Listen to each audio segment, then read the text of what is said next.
I'll go first. I see in our front row in the room Representative Steve Owens. Sure.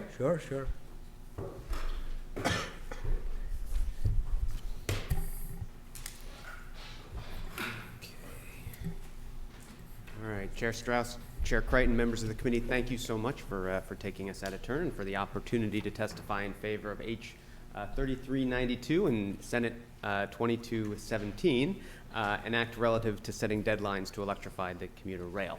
As you remember, last session the legislature passed and sent to the then Governor Baker language that would have directed the MBTA to develop and implement short-term, medium-term, and long-term plans to electrify each line of the commuter rail system. We mandated that the MBTA not enter into any agreement to purchase diesel locomotives after the end of 2030. You'll then recall that the governor sent back that language, restricting the type of electric locomotives that could be purchased, a poison pill that was rightfully rejected. If the legislature's language had been signed into law, we would have had a short-term plan over a year ago, and we'd be anxiously anticipating the medium and long-term plans this month. So compare that to the situation with electric buses. Last session, we gave the MBTA a deadline of 2030 to stop purchasing diesel buses and a 2040 deadline for running all electric service, right? The T has now 3 electric bus garages in stages of design or construction, and their future plans all include electric conversions. Deadlines work. We know that we can't wait any longer to decarbonize our transportation system. So electric trains promote equity and they are environmentally efficient. Residents of color in Massachusetts are exposed to concentrations of air pollution from transportation emissions that are 26 to 36% higher than what white residents are exposed to. This pollution triggers asthma attacks, worsens heart conditions, and has been linked to lung cancer in children. This bill tackles these disparities by ensuring that commuter rail lines serving environmental justice populations are the first lines to electrify. In my district, the commuter rail line, it cuts through a neighborhood with some of the densest, affordable, subsidized, and public housing in Cambridge, an EJ community with a high population of minorities, non-English speakers, and a median income well under half the state, something like 35%. These residents have a right to breathe clean air. Finally, rail electrification is a necessary step in turning the commuter rail into a regional rail network with headways that we expect from the rest of our transit system. If we want to reduce congestion, we need rail service that matches modern people's schedules so that they can choose to take the train. We know from the October numbers that were just released that if you offer people good service, they will take it, whether it's to Salem or as a substitute for the rapid transit lines that are under repair. So without this bill, we won't be able to meet our climate goals with diesel engines belching out fumes. Without this bill, residents of these EJ communities may continue to suffer with poor air quality for years. And without this bill, we won't get the mode shift to rail that we need to reduce our nearly worst in the nation congestion. So I respectfully ask the committee to report this or a similar measure out favorably. Thank you. And I'll pass it to my co-filer, Rep. Armini. Good afternoon. I, too, appreciate the opportunity to testify on behalf of 3392, and I would like to express my gratitude to Rep. Owens for allowing me to co-file this bill with him, and to my state senator, Chairman Crichton, not just for filing the companion bill, S2217, but for being the most impressive and tireless advocate for rail transportation in the Commonwealth. And while he has forgotten more than I will ever know about this issue, he and I, and our colleague from the Brickyard, Rep. Capano, came to understand its importance from the very same place, the great city of Lynn. As a candidate, I visited a school in Lynn that sits very close to the commuter rail tracks on the Newburyport-Rockport line. While talking to students, I was distracted by the diesel trains outside, the noise, but more disturbing, the dark gray exhaust belching from the engines and polluting the air. That exhaust contains soot and gases, sulfur oxides, nitrogen oxides, carbon dioxide, and carbon monoxide, all of which, as my colleague said, are linked to cancer, asthma, emphysema, chronic bronchitis, decreased lung functioning, and heart disease. More than 1 year later, I am here urging this committee to once again adopt an aggressive timeframe for electrifying our state's commuter rail system because these students and the rest of the community continue to ingest these fumes every single day. I urge you to give priority to the Newburyport-Rockport line and to Boston's Fairmount line, both environmental justice corridors. These communities bear the greatest burden of this pollution, and therefore they should be placed at the front of the line. I recently read a fitting quote.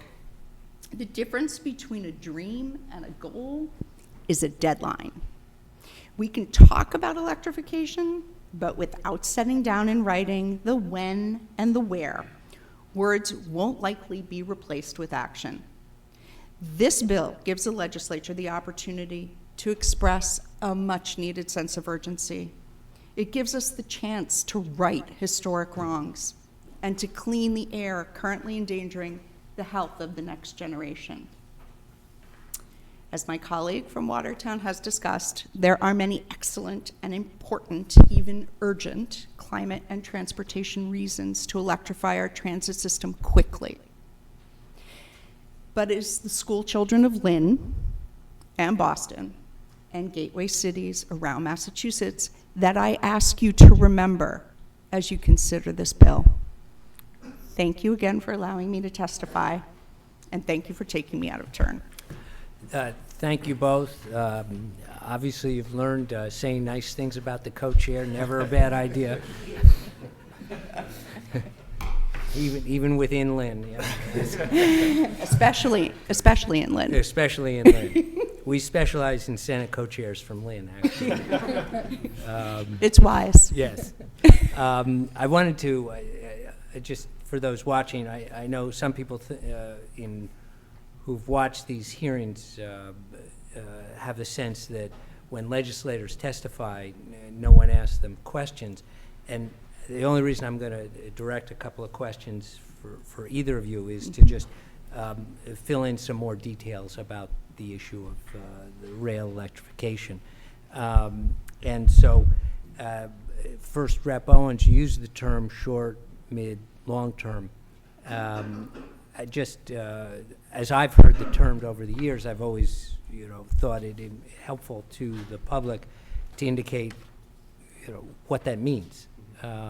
Short to some is not short, and all the way through.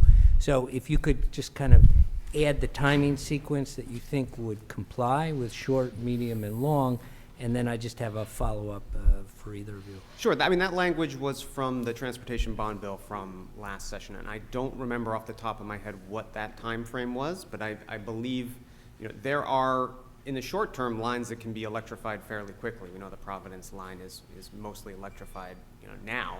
It's a matter of adding some stations on. So I would say 1 to 3 years, a 1 to 3 year plan, a 5 to 10 year plan, and then a plan out to 2040 when we're making them turn off the diesel locomotives would be reasonable to me. Okay. No, and as I say, I just wanted numbers related to the concept. With regard to electrification, and for either one of you, I just also think it's important because it's not an easy issue in the sense that it's not for free, and it does put demands going forward over that time period on the capacity, the electric capacity within the system. So it's not a matter of extending an extension cord out and plugging in a train somewhere. Do you have a sense, and you may not, but again, I want the issues discussed together, of the capacity, the grid capacity that we'll need to see this thing through in terms of full electrification of the balance of the system that currently may run on diesel? So you were right. It is, one, not for free, and it is, two, going to take a lot of electricity. I don't have a sense, and I believe there will be people speaking later on who may have more technical knowledge about how that's going to take. But I do know that our climate plan for 2050 is going to require a big investment, in our grid and modernizing our grid. So, those plans are baked in. We've already committed to zero out our carbon in our transportation system. So we've already made the commitment to build a grid that would support that. And the only reason I ask is I think it's helpful for everyone to understand that this is a transportation issue, clearly, but also an environmental one. So getting the results is going to take a lot of work. That's why we should start now, Mr. Chairman. I didn't mean to just have him, if you wanted No to worries, jump in. he's been at it longer than I have. Okay. You came here smart with the background. Senator. Well, first, just thank you to both reps for your advocacy, for your kind words on this. Obviously, it's taken a wide range of stakeholders to advance this at this point. Don't have a question, really, just wanted to remind folks that it was back in 2019 that the Fiscal Management Control Board first voted to include our line as well as Fairmont and Providence as part of Phase 1.